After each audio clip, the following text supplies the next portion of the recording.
Students, कैसे हैं आप सब लोग। तो आपके प्रैक्टिकल आने वाले हैं, कई सारे बच्चों के प्रैक्टिकल हो भी चुके हैं। उन सारे स्टूडेंट्स से डेटा कलेक्ट करके और जो पास्ट ईयर के बच्चे हैं, जो जो क्वेश्चन प्रैक्टिकल में पूछे गए हैं आज तक, उन सारे क्वेश्चन का एक कोलाज बनाया है मैंने, जिसके अंदर आपको ये सारे टॉपिक समझाऊंगा भी, सिखाऊंगा भी। बस आप ये एक वीडियो पूरा शुरू से लेकर एंड तक देख लेना, आपके प्रैक्टिकल की प्रिपरेशन हो जाएगी। वाइवा में आपको पूरे मार्क्स मिलेंगे और बाकी फाइल और आपका टेस्ट तो हो ही जाएगा इजीली। तो आइए शुरू करते हैं। कौन कौन से ऐसे क्वेश्चन है जो आपसे एक्सटर्नल पूछ लेगा, तो चलिए शुरू करते हैं। सबसे पहला और उसका फेवरेट क्वेश्चन हो सकता है वो है क्लास अबाउट डिस्क्रिप्शन दो अबाउट योर फाइल। जो भी फाइल आपने बनाई है, जिस कंपनी के ऊपर आपने ये फाइल बनाई है, आपको उसके बारे में बताना है कि कौन सी कंपनी है, आपने इस कंपनी को क्यों लिया है, कहां ग्रोथ हो रहा है, कहां नहीं। और थोड़ा बहुत आपको चीजें पूछ लेगा कि भैया आपने ट्रेडिंग में P&L में आपने जो चीज दिखाई है वो कहां दिखाई, सैलरी कहां आता है, वेजेस कहां आता है, कैरेज इनवर्ट कहां पे आता है। ये छोटी मोटी बेसिक चीजें आपकी फाइल से ही पूछ लेगा। और अगर आपने फाइल अपने आप नहीं बनाई, जो कि बहुत कम चांस है कि आपने बनाई हो पूरा का पूरा डिटेल लेकर, बहुत सारे बच्चे तो क्लास कोई और बनाता है उससे ले लेते हैं। अगर आपने क्लास ऐसा किया है तो आपको प्रॉब्लम आ सकती है, ध्यान रखना। थोड़ा बहुत तो पता कर लेना, कौन सी कंपनी का नाम तो पता ही कर लेना एटलीस्ट कि कौन सी कंपनी है। ओके, चलो। बाकी कुछ क्वेश्चंस हैं जो बहुत ज्यादा चांस है कि पूछा जाए। मैं ऐसा बिल्कुल भी नहीं कहूंगा कि आप इनको सिर्फ प्रैक्टिकल के लिए प्रिपरेशन करो। बोर्ड एग्जामिनेशन 2021 में भी इनसे क्वेश्चन आएगा, और ये उस जो बोर्ड एग्जामिनेशन में 1 मार्क के क्वेश्चन होते हैं उनमें भी आपकी मदद करेगा। सबसे पहला और सबसे ज्यादा चांस जो है वो इसी का ये क्लास कि आपसे एग्जामिनर फॉर्मूले पूछ ले अकाउंटिंग रेशियो का। अगर मैं सीधे सीधे बोलूं आपसे, अकाउंटिंग रेशियो के सारे के सारे फॉर्मूले आप बहुत अच्छे से कर लेना। दूसरी बात, कैश फ्लो स्टेटमेंट में कौन सा आइटम कहां जाता है, और हेड और सब हेड। बेटा अगर आप इतना भी अच्छे से प्रिपरेशन कर लोगे तो भी हो जाएगा। बाकी जब बच्चे जाते हैं मतलब कि आपके स्कूल में मान लो एक्सटर्नल आ गया और बच्चे चले गए, आपका वाइवा, कुछ बच्चे वाइवा देने चले गए, तो जब आप वो आते हैं तो ऑब्वियस आप उनको घेर लेते हो, उनसे पूछ लेते हो भाई तेरे से क्या क्या पूछा, क्या क्या पूछा। तो उनके बेसिस पे भी आपको आइडिया लग जाएगा कि क्लास कैसा कैसा क्वेश्चन एग्जाम में पूछ सकता है। बट ये वीडियो बिल्कुल मिस मत करना, एंड तक देखना। अच्छा लगे अगर आपको कि हाँ पूरा का पूरा अकाउंट्स का थर्ड बुक का रिवीजन हो गया, तो अपने सारे दोस्तों में शेयर कर देना, और फिर अच्छा लगता है तो लाइक भी जरूर करना। तो सबसे पहले सीयूजीएस का फॉर्मूला पूछ सकता है आपसे, कॉस्ट ऑफ गुड्स सोल्ड होता है ये, opening stock plus purchases plus direct expense minus closing stock. अब जैसे आप उसे फॉर्मूला बता दोगे तो टीचर बोले अच्छा मैंने पूछा तुमने बता दिया, चलो अब बताओ डायरेक्ट एक्सपेंस क्या होता है। जो क्लास डायरेक्टली प्रोडक्शन से रिलेटेड होता है वो डायरेक्ट एक्सपेंस है। प्रोडक्शन करने के लिए डायरेक्टली, लाइक क्लास फैक्ट्री के जितने भी खर्चे हैं, वेजेस है, और क्लास आपका पावर फ्यूल है, कैरेज इनवर्ड है, सब डायरेक्ट एक्सपेंस है। जीपी अगर आपको निकालना हो सेल्स में से क्या घटा दोगे, सीओजीएस, तो आ जाएगा आपका ग्रॉस प्रॉफिट। अच्छा, आपसे बहुत ज्यादा बच्चों से पूछा गया है इस साल भी, कैपिटल एम्प्लॉयड क्या होता है। तो capital employed is equal to share holder fund plus long term debt. ध्यान रखना, share holder fund plus long term debt. अब जैसे आप बताओगे शेयर होल्डर फंड, तो वो पूछेगा भाई शेयर होल्डर फंड क्या होता है, तो आप बोलते ना ESC plus PSC plus reserves and surplus, equity share capital plus preference share capital plus reserve surplus. और लॉन्ग टर्म डेट के अंदर क्या आता है, डिवेंचर आता है, लोन्स आता है, ये सब लॉन्ग टर्म डेट है। जब भी लिखा रहा है 9% डिबेंचर, तो बेटा 9% क्या प्रेजेंट करता है, 9% कूपन रेट है और इंटरेस्ट रेट है। बोलो फटाफट कमेंट सेक्शन में, इंटरेस्ट हमेशा किस वैल्यू पर कैलकुलेट किया जाता है, कम ऑन बताओ। ये फॉर्मूला मैं बता चुका हूं क्लास आपको शोल्डर फंड का। अब बात करते हैं करंट असेट। तो करंट असेट के अंदर क्या क्या है क्लास, कैश है, बैंक है, स्टॉक है, डेटर है, बिल रिसीव। क्यों आपसे पूछेगा बेटा चार करंट असेट के नाम बता दो, चार करंट लायबिलिटी नाम बता दो, BP, bank overdraft, short term loan, creditor और provision for tax. Trade receivable क्या होता है क्लास, ट्रेड रिसीवेबल के अंदर आता है डेटर्स प्लस बीआर, और ट्रेड पेबल के अंदर आता है क्रेडिटर्स प्लस बीपी। कंपनी की बैलेंस शीट वर्टिकल बनती है class as per the schedule 3 of companies act 2013, यानी कि वर्टिकल। इस तरीके से कंपनी की बैलेंस शीट का फॉर्मेट रहता है। करंट रेशियो का एल रेशियो 2:1, क्विक का 1:1, डेट इक्विटी का 2:1। ये सिर्फ और सिर्फ थ्योरी क्वेश्चन है, जो फेवरेट क्वेश्चन रहा है क्लास। 50 से ज्यादा स्कूलों के बच्चों के क्वेश्चंस हैं, तो एक्सटर्नल आपको इन सारे क्वेश्चन के अंदर से ही पूछेगा। आप इनकी अच्छे से प्रिपरेशन कर सकते हो, और बोर्ड एग्जामिनेशन 2021 में भी इनसे क्लास क्वेश्चंस कवर होंगे डायरेक्टली और इनडायरेक्टली। ओके, लाइक आरओआई क्या होता है पूछेगा, अब बोलोगे सर रिटर्न ऑन इन्वेस्टमेंट। बेटा रेट ऑफ इंटरेस्ट मत बोलना, क्या बोलोगे, रिटर्न ऑन इन्वेस्टमेंट। और formula profit before interest tax upon capital employed into 100।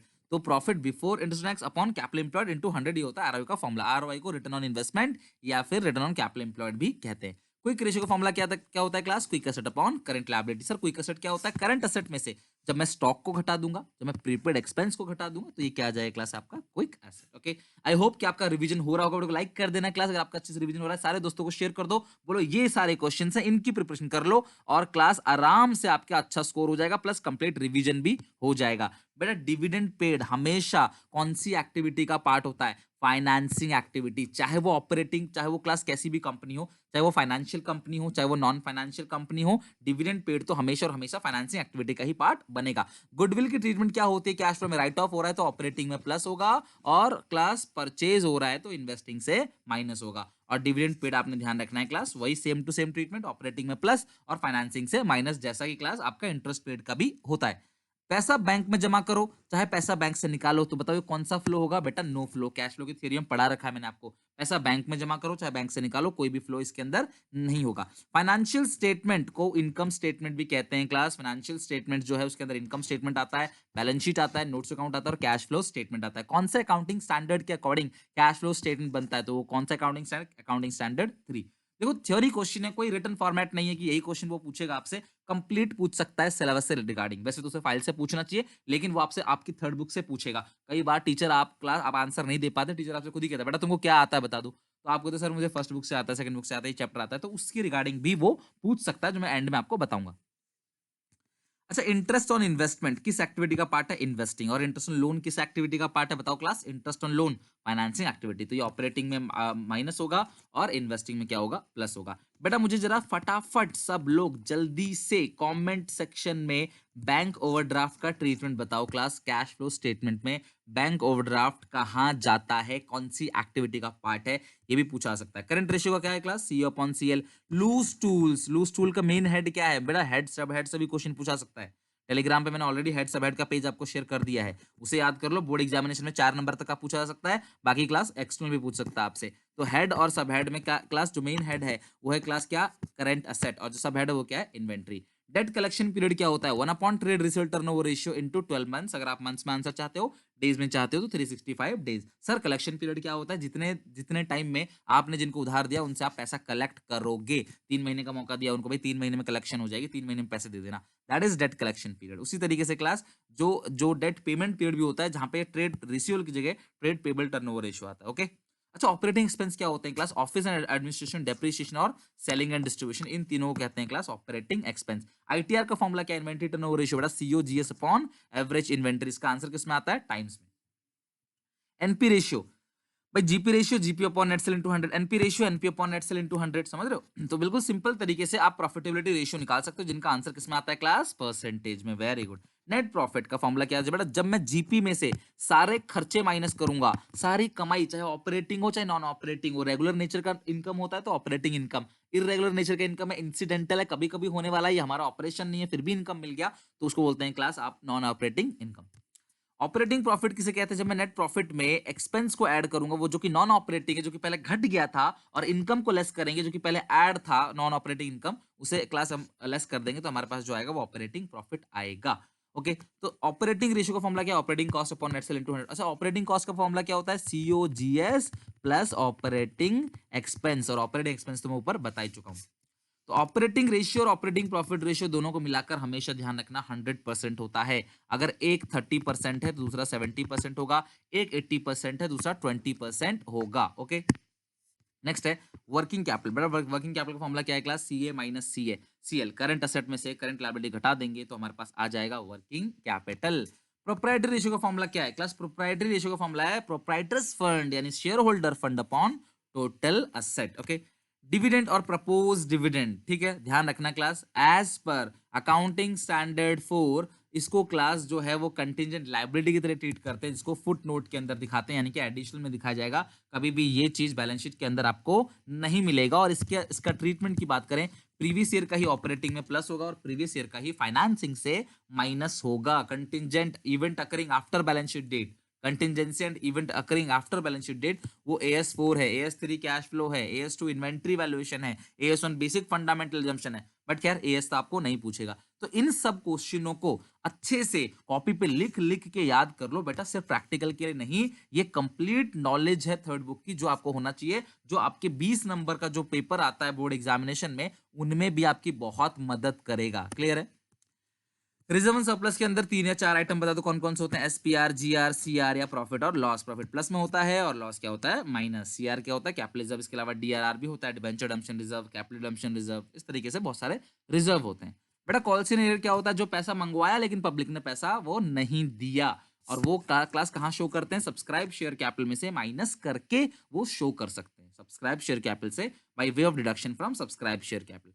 Calls in advance क्या होता है क्लास, करंट लायबिलिटी। बेटा इनके इंटरेस्ट के बारे में पूछेगा नहीं, फिर भी कॉल्स इन एडवांस पे जो इंटरेस्ट, अगर क्वेश्चन साइलेंट है तो हम क्लास देते हैं 12%, और कॉल्स इन एरियर पे जो पब्लिक से लेते हैं वो हम लेते हैं 10% और पर एनम बेसिस पे। ओके, लोन्स, देखो मेरी बात, लोन जो फाइनेंशियल कंपनी के लिए है उनके लिए ऑपरेटिंग एक्टिविटी, ध्यान, लोन है, इंटरेस्ट है, ये सब हमारे लिए जो है वो फाइनेंसिंग का पार्ट है। लेकिन क्लास एक बैंक के लिए रोज लोन लेना लोन देना चलता रहता है क्लास, तो उनके लिए बैंक्स के लिए ऑपरेटिंग एक्टिविटी। लेकिन जो डिविडेंड पेड है, जो डिविडेंड पेड है क्लास, वो हमेशा फाइनेंसिंग एक्टिविटी का ही पार्ट बनेगा। ओके, चलो एक छोटा सा क्वेश्चन आपसे पूछता हूँ, देखते हैं कौन कौन बता पाएगा। बेटा ये जो प्रपोज डिविडेंड होता है ना, प्रपोज डिविडेंड, ये इनफ्लो होता है या आउटफ्लो होता है या नो फ्लो होता है, बताओ फटाफट। प्रपोज डिविडेंड जो है, आप आंसर में पूरा लिखना, ठीक है। प्रपोज डिविडेंड इज इनफ्लो और आउटफ्लो क्या होगा, बताओ।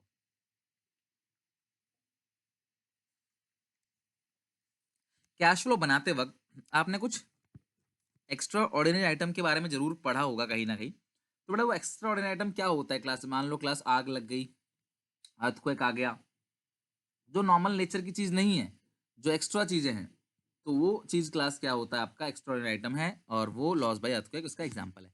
कंपैरिजन, जब एक कंपनी दूसरी कंपनी से करती है, अपनी कंपनी एक एक्स लिमिटेड वाई लिमिटेड से कंपेयर कर रही है, तो उसको बोलते हैं इंटर फर्म कंपैरिजन। और जब एक्स लिमिटेड अपनी ही कंपनी के पुरानी साल के, पिछले साल के बैलेंस शीट से कंपेयर करती है, तो उसको बोलते हैं इंट्रा फर्म।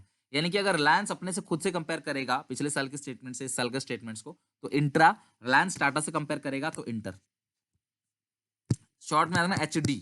एच डी क्या है क्लास, हॉरिजॉन्टल और डायनामिक एनालिसिस। तो this analysis is made to review and analyse the financial statement of for a number of years at a time series analysis. Class जैसे example ले सकते हो आप comparative statements. तो कंपैरेटिव स्टेटमेंट क्या होता है कि हम अपने इस साल के डेटा को, इस साल के क्लास आइटम्स को हम अपने पिछले साल के आइटम से कंपेयर करते हैं, तो इसको टाइम सीरीज एनालिसिस या हॉरिजॉन्टल या डायनामिक एनालिसिस भी कहते हैं। लेकिन जब हम इस साल के फिगर को ही लेते हैं, किसी दूसरे साल के फिगर को नहीं लेते, इसे क्रॉस क्रॉस सेक्शनल एनालिसिस, या आप इसे कह सकते हो क्लास वर्टिकल और स्टैटिक एनालिसिस। ये स्टैटिक है और वो डायनामिक है, वहां ईयर चेंज होता है, यहाँ एक ही ईयर रहता है। इसका एग्जांपल है रेशियो एनालिसिस। रेशियो में क्लास मान लो आप जीपी रेशियो निकाल रहे हो, तो जीपी 5 लाख का है, सेल 50 लाख का है, तो ये एक ही साल का जीपी इस साल का और सेल भी इस साल का इनटू 100, तो क्लास आ जाएगा आपका 10%। ओके, अच्छा, फाइनेंशियल स्टेटमेंट में कौन कौन सी पार्टीज हैं जो इंटरेस्टेड रहती हैं, इंटरनल यूजर और एक्सटर्नल यूजर, ध्यान रखना। इंटरनल में 3 लोग आते हैं, ओनर, मैनेजमेंट और एम्प्लॉयज, और एक्सटर्नल में कौन कौन आते हैं, customer, debtor, creditor, bank, supplier, और जो क्लास टैक्स अथॉरिटी है, हम पे टैक्स लगाती है, गवर्नमेंट है जो हम पे रिसर्च कर रहे हैं, वो सब क्लास जो होते हैं वो होते हैं क्लास आपके एक्सटर्नल। चलो अब आते हैं class authorise share capital. Company में क्लास, ये कंपनी में है authorise share capital. Life time में कंपनी कितने शेयर इशू कर सकती है, एक कंपनी लाइफ टाइम में कितने शेयर इशू कर सकती है, उसको हम लोग बोलते हैं क्लास ऑथराइज शेयर कैपिटल। अपने जीवन काल में कंपनी कितने शेयर इशू कर सकती है, उसको बोलते हैं authorise share capital. Such capital which is authorised by the memorandum of company to be maximum amount of share capital of a company, यानी class company max to max कितना पैसा ले सकती है, उसको क्या बोलते हैं class, authorise share capital. Next है रिजर्व एंड, देखो एक कंपनी पब्लिक से पैसा लेती है लाइफ टाइम में, कितना ले सकती है लाइफ टाइम में, वो ऑथराइज शेयर कैपिटल है। मिनिमम सब्सक्रिप्शन कितना होता है, कमेंट सेक्शन में बताओ क्लास जल्दी से कि मिनिमम सब्सक्रिप्शन कितना होता है, कम से कम कितने की एप्लीकेशन आनी ही चाहिए, तो वो क्लास आप आंसर कमेंट में बताओगे बच्चों, क्लास कमेंट में चेक कर लेना, मैं भी पिन कर दूंगा। बाकी सरप्लस इसके अंदर क्लास कोई भी रिजर्व, इन्होंने पहले ही पढ़ा रखा है क्लास, कोई भी रिजर्व है रिजर्व सरप्लस हेड के अंदर आता है। अकाउंटिंग स्टैंडर्ड 4 जो है बेटा, वो है contingency and event occurring after the balance sheet date. इसके अकॉर्डिंग प्रपोज डिविडेंड जो है वो कंटिजेंट लायबिलिटी है, इसलिए आपको प्रीवियस ईयर का ही लेना है, करंट ईयर का नहीं लेना। अच्छा, आपको एक्शन पूछ सकता है बेटा ऑपरेटिंग साइकिल क्या है। देखो कई बार आपको नहीं पता होता ना, तो आप सीधे मतलब गुमराह मत करो टीचर को, सीधे कह दो सर मुझे नहीं आता, कोई एक और क्वेश्चन पूछ लीजिए, आई एम सॉरी मुझे ये मेरे को ध्यान में नहीं आ रहा, मुझे नहीं आता, बस सिंपल। और आपने बिल्कुल डिसिप्लिन से, तरीके से, अच्छे से, रेस्पेक्ट, वेल ड्रेस अप होने चाहिए क्लास अच्छे से, तो आप जाते हो ना कहीं, एक फर्स्ट इंप्रेशन आपका अच्छा पड़ना चाहिए कि हाँ यार बेटा ये सिंसियर है। ऐसा नहीं कि बिल्कुल लफंडर की तरह कॉलर वॉलर खड़े करके और आपने साइड से फोल्ड करके बाजुओं को जा रहे हो अपना, ठीक है, चप्पल पहन रखे किसी ने, कोई जूते, किसी ने डेंजर वाली कोई बेल्ट पहन रखी है, आगे 2 बटन खुले हुए हैं, हाँ जी सर जी बताओ, पूछ लो जी, ना आता सर जी। इस तरीके से भैया आप बिहेव करोगे तो ध्यान रखना आपको टीचर अच्छे नंबर नहीं देगा और बैड इंप्रेशन पड़ेगा। तो आपको अच्छे से सिंसियर तरीके से रिस्पॉन्सिबल बन के आपने वहाँ पे अच्छे से वेल बिहेव करके आंसर देना। आप कोशिश करो कि आपके एक-एक नंबर की कीमत है बोर्ड में, समझ रहे हो बात को?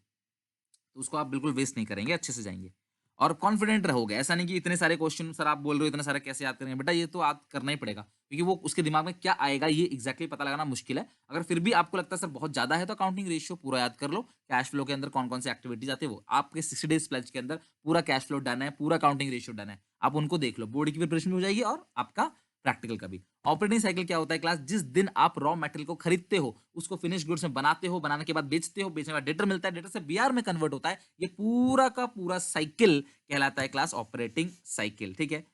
तो in case of operating cycle is not identify, अगर ऑपरेटिंग साइकिल आइडेंटिफाई नहीं है तो इसे क्लास कितने महीने का मान लेंगे हम? 12 महीने का मान लेंगे। अगला है क्लास ये प्रोविजन, ठीक है?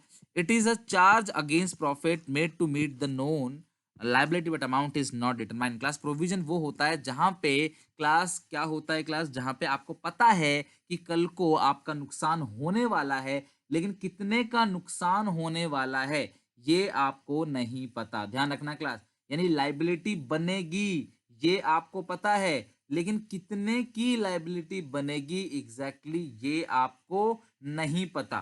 तो इसको बोलते हैं class provision, where liability is known but amount is uncertain. Reserve किसे कहते हैं क्लास? जब प्रॉफिट आ जाता है उस प्रॉफिट में से एक अमाउंट साइड में निकाल के रख लेते हैं, जिसे हम इन फ्यूचर कभी भी किसी इमरजेंसी में उसको यूज कर सकते हैं, अपनी फाइनेंशियल पोजीशन को स्ट्रेंथ करने के लिए। कल को हम उससे अपने बिजनेस को बढ़ा सकते हैं, इन्वेस्ट कर सकते हैं, स्केल ऑफ ऑपरेशन बढ़ा सकते हैं। उसको क्या बोलते हैं क्लास? रिजर्व, ठीक है? और जो कि रिजर्व एंड सरप्लस हेड के अंदर आता है। प्रपोज डिविडेंड क्या होता है क्लास? कंटीजेंट लायबिलिटी, मैंने आपको बता दिया already. Working capital turnover ratio का फॉर्मूला क्या होता है? Net sales upon net working capital. Types of ratio आपसे क्लास पूछा जा सकता है, तो बताओ क्लास कितने रेशियोज हैं यहाँ पे? सबसे पहला लिक्विडिटी, दूसरा है सॉल्वेंसी, तीसरा है एक्टिविटी या टर्नओवर, चौथा है प्रॉफिटेबिलिटी रेशियो। तो ये रेशियोज आपसे पूछ सकता है बेटा। ये सारे क्वेश्चंस हैं जो डेटा कलेक्ट करने के बाद मैं आपको बता रहा हूं कि ये सब क्वेश्चन है जो आज तक पूछा गया है, और आगे जैसे जैसे अपडेट आएगा मैं आपको बता दूंगा। पर इतनी प्रिपरेशन आप सब लोग कॉपी पे लिख लो, अच्छे से लिख लिख के क्लास एक एक क्वेश्चन आप लिखते हो तो आपको तुरंत याद हो जाता है। कोई चीज अगर आप कॉपी में लिख लेते हो ना क्लास, तभी आपको अच्छे से लर्न हो जाता है। ये पूरा का पूरा करना। बाकी अगर वो आपसे फर्स्ट बुक यानी कि जो पार्टनरशिप है या जो सेकंड बुक है यानी कंपनी है उससे पूछेगा, तो बेसिकली डिबेंचर की एंट्री पूछ सकता है, रिडीम की, ठीक है, या फॉरफीचर की एंट्री पूछ सकता है। बेसिकली इससे ज्यादा कुछ नहीं पूछेगा। इसके अलावा फर्स्ट बुक में क्लास डीड साइलेंट होगा तो क्या क्या होगा, गुडविल की ट्रीटमेंट अलग अलग चैप्टर में होगा तो क्या होगा, गुडविल का एक दो फॉर्मूला आपसे पूछ सकता है। एनपीओ से आपको पूछ सकता है कि इनकम एंड एक्सपेंडिचर अकाउंट किस बेसिस बनता है, तो इनकम एंड एक्सपेंडिचर बनता है एक्रूअल बेसिस पे जो कि नॉमिनल अकाउंट का नेचर है, और जबकि रिसीट एंड पेमेंट अकाउंट बनता है कैश बेसिस पे जो कि रियल अकाउंट का नेचर है। इसके अलावा क्लास एक दो एग्जांपल आपसे पूछ सकता है सब्सक्रिप्शन के, कौन कौन सा एनपीओ है, या फिर क्लास आपसे पूछ सकता है क्लास की जो एडमिशन है उसमें जर्नल एंट्री क्या है, एडमिशन में नया पार्टनर आएगा, कैश टू कैपिटल, इन सब की एंट्री पूछ सकता है। इससे ज्यादा कुछ भी नहीं पूछेगा आपको। रियलाइजेशन एक्सपेंस वगैरह मत जाओ क्लास, इतना डीपली आपको नहीं पूछेगा। इन बुक से तो इतना ही है। देखो आप सिर्फ ये मत सोचो कि 4 नंबर के लिए इतनी मेहनत है, बेटा ये आपके बोर्ड एग्जामिनेशन की मेहनत है पूरी की पूरी, ना कि सिर्फ और सिर्फ प्रैक्टिकल की। तो आई होप कि आप बहुत अच्छा करके आओगे प्रैक्टिकल में। मेरी तरफ से आप लोगों को ऑल द बेस्ट। पूरी प्रिपरेशन हमारी खत्म हो गई, पूरा का पूरा अकाउंटिंग को बीएसटी सारा सिलेबस खत्म हो गया, मैथमेटिक्स भी चलने वाला है जल्दी। तो आप सबकी क्लास मेरी तरफ से ऑल द बेस्ट। अच्छे से प्रैक्टिकल करके आना, कमेंट सेक्शन में बताना क्लास, अपना प्यार शो करना, अपने सारे दोस्तों को वीडियो शेयर कर दो और बोलो कि ये सारे क्वेश्चन अच्छे से बना ले। Take care, bye bye. आगे मैं और प्रिपरेशन लेके आऊंगा और डेंजर तरीके से प्रिपरेशन, 100 आउट ऑफ 100 की हम प्रिपरेशन करेंगे। इंपोर्टेंट टॉपिक्स जो जो भूल जाते पॉइंट्स उन सबको भी लेके आऊंगा, थियरी से लेकर पूरा डायग्राम प्रैक्टिकल सब कुछ आएगा। एमसीक्यू सीरीज भी, एसएसएम रीजन के क्वेश्चन भी, कॉम्प्रिहेंशन भी। जुड़े रहो मेरे साथ। Take care, bye bye. मिलेंगे नेक्स्ट वीडियो में। सब्सक्राइब करके बेल आइकन दबा देना, लाइक करना मत भूलना वीडियो को।